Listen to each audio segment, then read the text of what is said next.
de vários.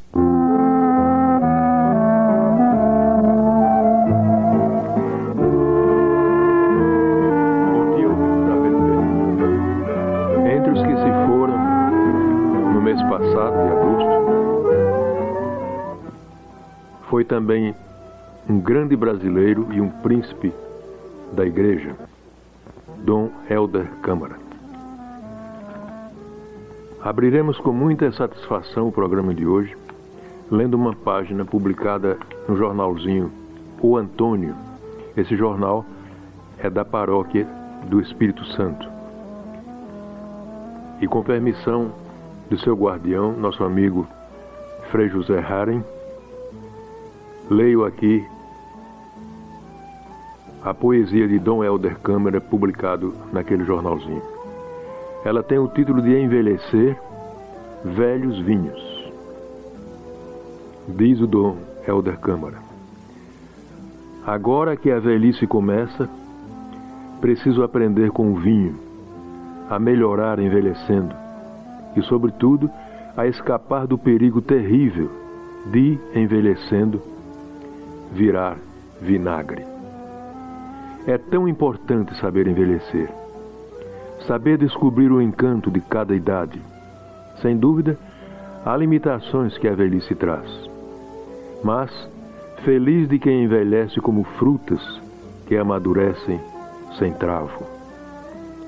Feliz de quem envelhece por fora, conservando-se em compreensão para com tudo e para com todos, caminhando sempre mais no amor de Deus e no amor ao próximo.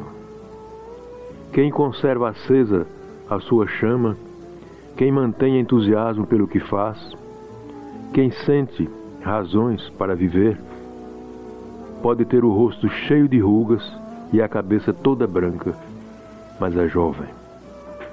Quem não entende a vida e não descobre a razão para viver e não vibra, não se empolga, pode ter 20 anos, mas já envelheceu. Qualquer que seja a sua idade, guarde esses pensamentos. O importante não é viver muito ou pouco, mas realizar na vida o plano para o qual Deus nos criou. As rosas, a rigor, vivem um dia, mas vivem plenamente porque realizam o destino de graça e de beleza que vieram trazer à terra. Se sentirem que os anos passam e a mocidade se vai, peça a Deus para si e para os que se foram menos jovens a graça de, envelhecendo, não azedar, não virar vinagre.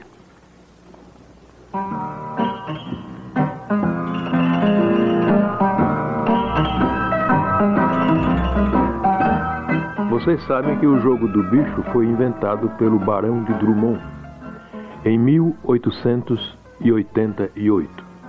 Aliás, no Rio de Janeiro tem uma praça chamada Praça Barão de Drummond, fica em Vila Isabel. Como foi inventado o jogo do bicho? O Barão de Drummond foi responsável pela afluência do público, pela distribuição e pela popularidade do jogo do bicho. Aliás, do jogo do bicho não, do Jardim Zoológico do Rio de Janeiro. E para que o povo afluísse ao Jardim Zoológico, ele cobria uma das jaulas do Jardim Zoológico e ocultava o bicho que estava preso nessa jaula. No fim do dia, quem adivinhasse qual era o bicho que lá estava, ganharia um prêmio oferecido pelo Barão de Drummond. Daí nasceu, portanto, o jogo do bicho. É uma das instituições cariocas mais populares e que espalhou por todo o Brasil. Apesar de colocado à margem da lei, porque sua prática é considerada contravenção dos costumes, esse tipo de loteria tem desafiado os mais variados esquemas de repressão que os governos estaduais montaram há um bom tempo. A que se devem a sua longevidade e a sua resistência? Num período onde proliferam lotos, supercenas, megacenas, raspadinhas, totobolas, quinas, trincas, etc. É uma questão difícil de responder. Mas algumas características do jogo podem ajudar a resolver este quebra-cabeça. Inicialmente, cabe mencionar que fazer uma fezinha, o equivalente popular de jogar no bicho, dispensa formalidades e burocracias a ponto de o jogador não precisar saber ler nem escrever e, a rigor, nem mesmo conhecer números. A aposta é feita verbalmente ao encarregado de anotá-la, o chamado apontador. Daí compreende-se porque esse jogo atrai antes de tudo as populações mais pobres, com baixo nível de escolarização. Ainda que a aposta possa ser realizada com base em números e seja de fato montada sempre em termos numéricos, o jogo se concretiza também a partir de nomes de animais que se relacionam a determinadas dezenas. Tal relação, geralmente bem conhecida pelos apostadores e de cor, envolve os seguintes bichos, como quase todos sabem: avestruz, águia, burro, borboleta, cachorro, cabra, carneiro, camelo, cobra, coelho, cavalo, elefante, galo, gato, jacaré, leão, macaco, porco, pavão, peru, touro, tigre, urso, veado e vaca. Assim, quem não quiser fazer a aposta referindo-se a números, deve efetivá-la citando um desses animais, o que equivale a apostar na dezena ou grupo a que ele se refere. Isso não só facilita a memorização, como torna o jogo menos abstrato. Afinal, os animais são conhecidos de todos e muitos fazem parte da experiência cotidiana dos jogadores. Um outro aspecto a destacar é que frequentemente a opção pelo bicho é feita a partir de uma vivência especial com ele, seja expressa por sonho, relação concreta, qualquer tipo de sentimento, simples palpite ou intuição.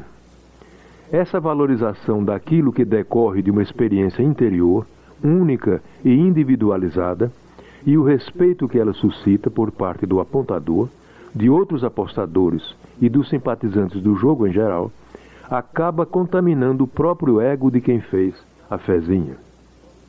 Portanto, de marginalizado e ignorado no contexto social mais amplo, o indivíduo carente se vê, conquanto jogador do bicho capaz de expressar e valorizar a essência de sua individualidade, sem receio de repressão, num ambiente de respeito e acolhimento aos seus sonhos, opiniões e palpites. Consequentemente, o jogo se revela um espaço de confraternização social, onde os participantes compartilham as expectativas se acertar no bicho, e cada qual tem a oportunidade de relatar aos companheiros de jogo a história que o levou a optar pelo bicho comprado. Considerando-se então todos esses aspectos, compreende-se por que o jogo do bicho resiste ao mesmo tempo à repressão policial e à modernização que impregna outros tipos de jogos de aposta que lhe fazem concorrência. Esse artigo foi escrito por Dr. Sávio Leopoldi, que é professor do Departamento de Antropologia da Universidade Federal Fluminense.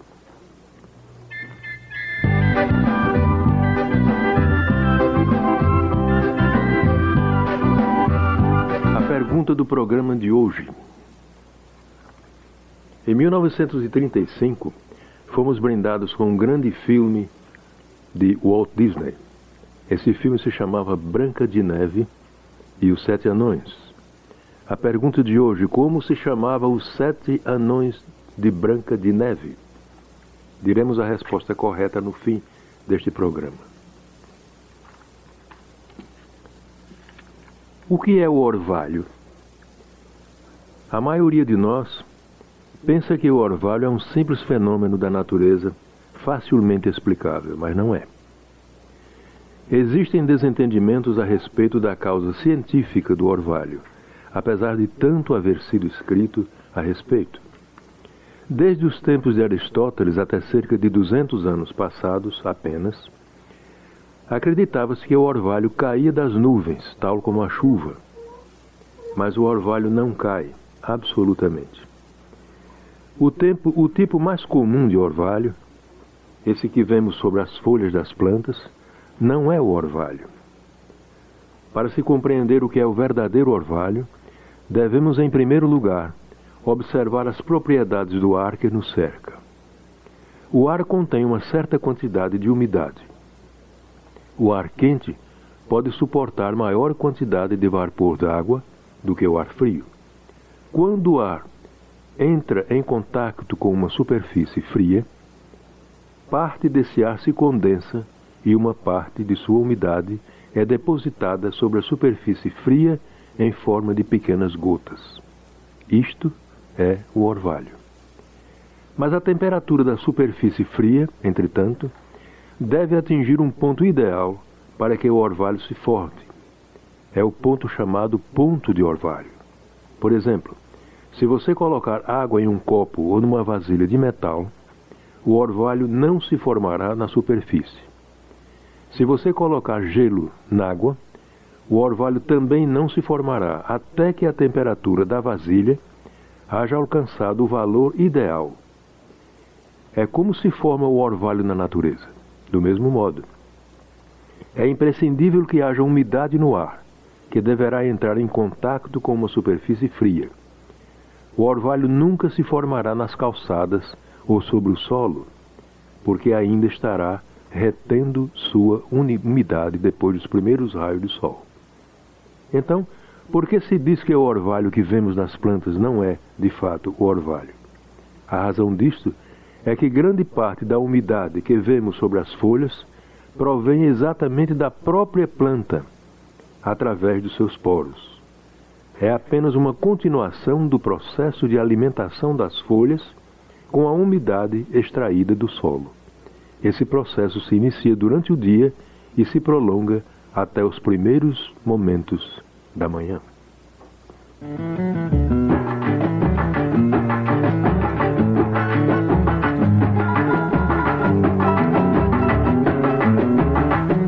Voltamos a perguntar como eram os nomes dos 7 anões de Branca de Neve. Diremos a resposta no fim do programa. A Orquestra Sinfônica, tal como a conhecemos hoje, foi instituída por Heitor Berlioz no século XIX e ganhou personalidade com Richard Wagner quando o número de músicos atingia 140 em uma orquestra. Numa orquestra sinfônica moderna, o número de músicos varia em torno de 100.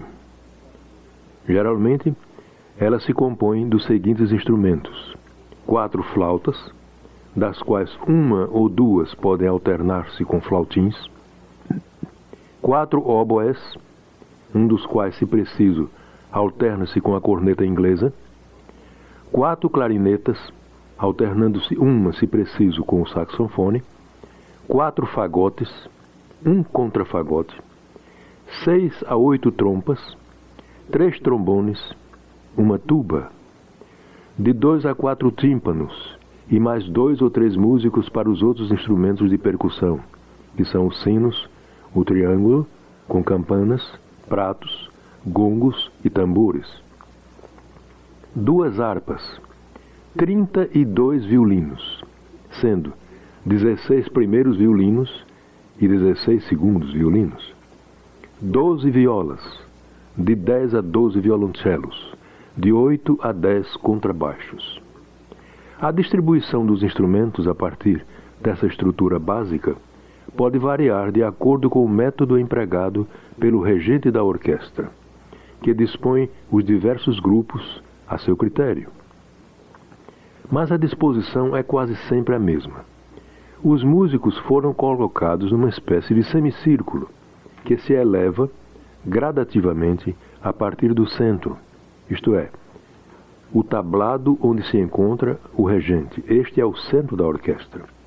Em sua estante, o maestro tem a partitura, onde estão representadas as várias partes instrumentais, ou seja, as melodias que cada instrumento executará individualmente. Durante a apresentação, ele procura animar a orquestra a uma execução viva e interessada, controlando volumes, andamentos, matizes e, especialmente, o fraseado da música. Mas a principal função do regente, o público não vê. É durante os ensaios, quando ele orienta os músicos a lerem, separada ou simultaneamente, as suas partes, determinando a dinâmica, os andamentos, os ataques, as terminações, o estilo, a execução, segundo o autor e a época em que a música foi composta. E como se distribuem os músicos numa orquestra? Cada um fica onde bem entende? Não. Os instrumentos são como famílias. Eles se dividem com percussão, sopro e corda. Nesta última, o som é produzido por cordas esticadas que são vibradas por fricção, pelo arco, como é o caso dos violinos, dedilhadas ou percutidas. Os instrumentos de corda constituem a espinha dorsal da orquestra sinfônica. Os contrabaixos, de som grave, são colocados à esquerda ou à direita do regente. Pelo tamanho do instrumento, os músicos são obrigados a permanecer de pé, e por isto ficam sempre no extremo do semicírculo. Os violoncelos são intermediários entre o contrabaixo e as violas. Estas ficam no centro da orquestra. Os violinos são encabeçados pelo primeiro violino, também chamado o spala. São os instrumentos mais numerosos e os de som mais agudo entre os de corda. Geralmente os primeiros violinos ficam à esquerda do regente e os segundos à direita. Aqui ficam também as harpas, instrumentos de corda dedilhada. E agora vejam, o piano é um instrumento de corda percutida, geralmente é solista. O piano não faz parte da orquestra, é acompanhado por ela. Vêm depois os instrumentos de sopro, flautas, flautins, oboés, clarinetas e fagotes. Os instrumentos de sopro de metal são a artilharia pesada de uma orquestra sinfônica. Trompetes, pistões, trombones, todos esses ficam ao lado, no fundo. O mais grave desses instrumentos é a tuba, que em geral fica ao lado dos trombones.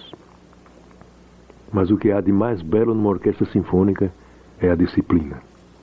É o conjunto harmonioso dos instrumentos, cujos músicos fitam constantemente uma só pessoa, o regente.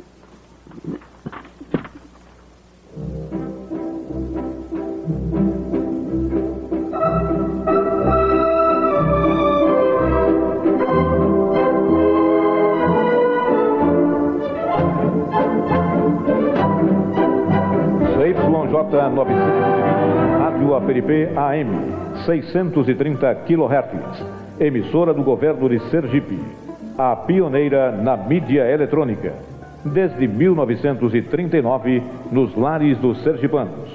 Aracaju, Sergipe.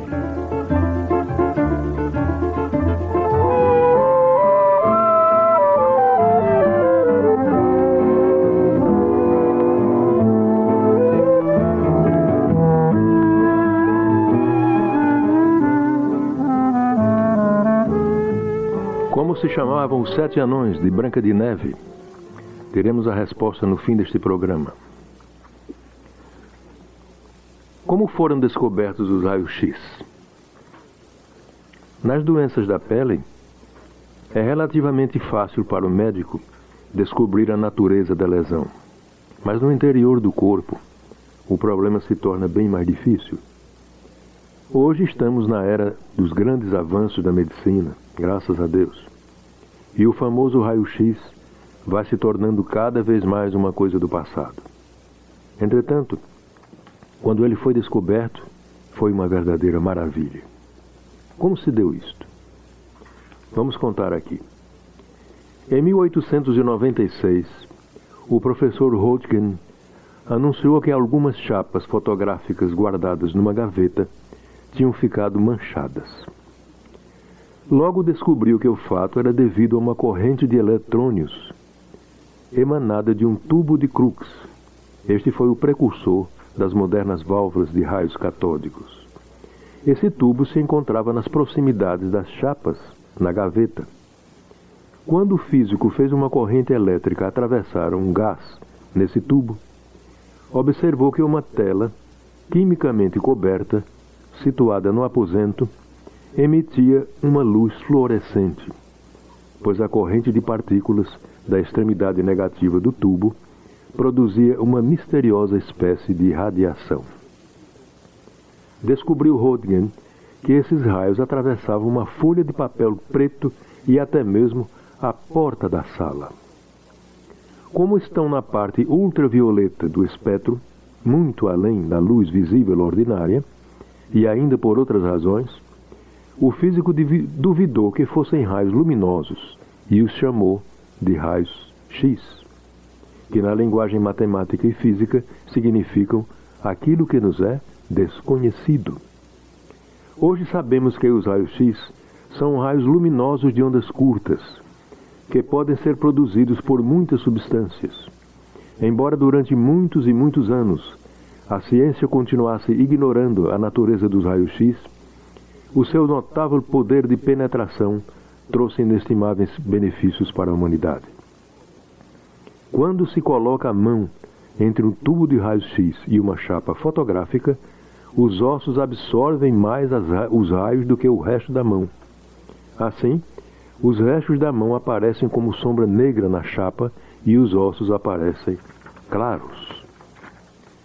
Uma bala ou uma agulha encravadas na carne aparecem brancas na chapa fotográfica, enquanto um osso fraturado aparece como duas formas claras separadas por uma delgada marca negra, iniciativa do lugar da fratura, indicando assim onde ela foi localizada.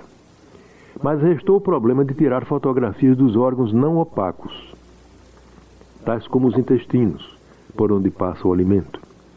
Esse problema foi resolvido com a ingestão pelo paciente de carbonato de bismuto, uma substância tão opaca aos raios-x que a chapa fotográfica revela a sombra do alimento quando este passa pelo tubo intestinal. Desde os primeiros tempos de emprego dos raios-x, notaram os radiologistas que as partes expostas de sua pele eram atacadas por um tipo grave de inflamação. Alguns notaram, além disso, queda de cabelo em si próprios. Os profissionais passaram a usar desde então roupas e abrigos especiais durante o seu trabalho.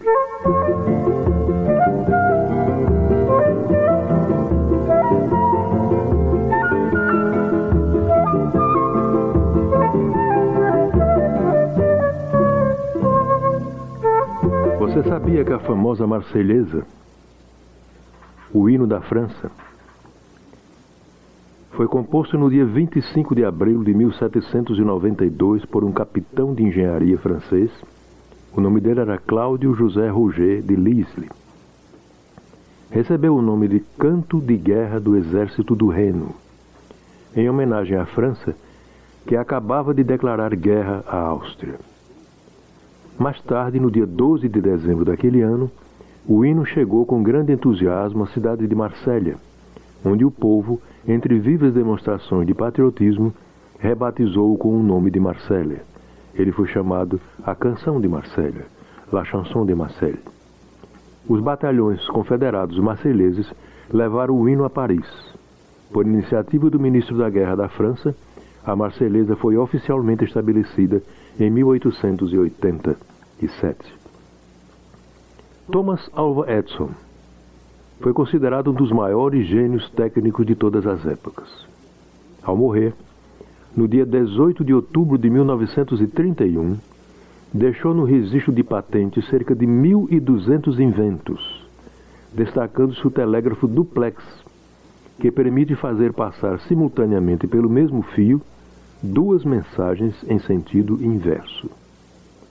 Natural de Milan, estado americano de Ohio, aos 23 anos era engenheiro de 10 sociedades de redes telegráficas. De origem pobre, casou-se 2 vezes e teve 6 filhos. Os gregos tinham tal veneração pela oliveira que a simbolizavam como expressão máxima da sabedoria. Na Grécia, antes de Cristo, esta árvore era símbolo da paz. Os gregos, quando queriam estabelecer a paz com outros povos, dirigiam-se a eles, levando nas mãos alguns ramos de oliveira. A força elétrica de um relâmpago é suficiente para acender cerca de 3.000 lâmpadas de 60 volts durante 1 minuto. A sua temperatura chega a 15.000 graus centígrados. O célebre Observatório de Greenwich foi construído em 1675 por ordem de Carlos II, rei da Inglaterra, para uso da armada inglesa. Localizado nos arredores de Londres, tornou-se célebre em 1883, quando foi escolhido como primeiro meridiano. Hoje quase todos os países se orientam pelo meridiano de Greenwich. A estátua mais alta do mundo está no Japão. Foi concluída em 1993. É uma imagem de Buda, de bronze. Ela mede 110 metros de altura. Está erguida em Tóquio, com 35 metros de largura e pesa 1.000 toneladas. Foram necessários 7 anos para sua conclusão, sendo um projeto em conjunto do Japão e Taiwan. As maiores florestas do mundo são as de coníferas do norte da Rússia. A área total é de 1 bilhão de hectares. Comparativamente, a maior área florestal dos trópicos é a amazônica, cobrindo apenas 330 milhões de hectares. E por fim, você sabia que a barata é o inseto mais rápido que se conhece? Em 1991, a Universidade de Berkeley registrou sua velocidade. Uma barata desenvolve velocidade equivalente a 50 vezes a extensão do seu próprio corpo por segundo. Voltaremos a falar de baratas no fim também deste programa.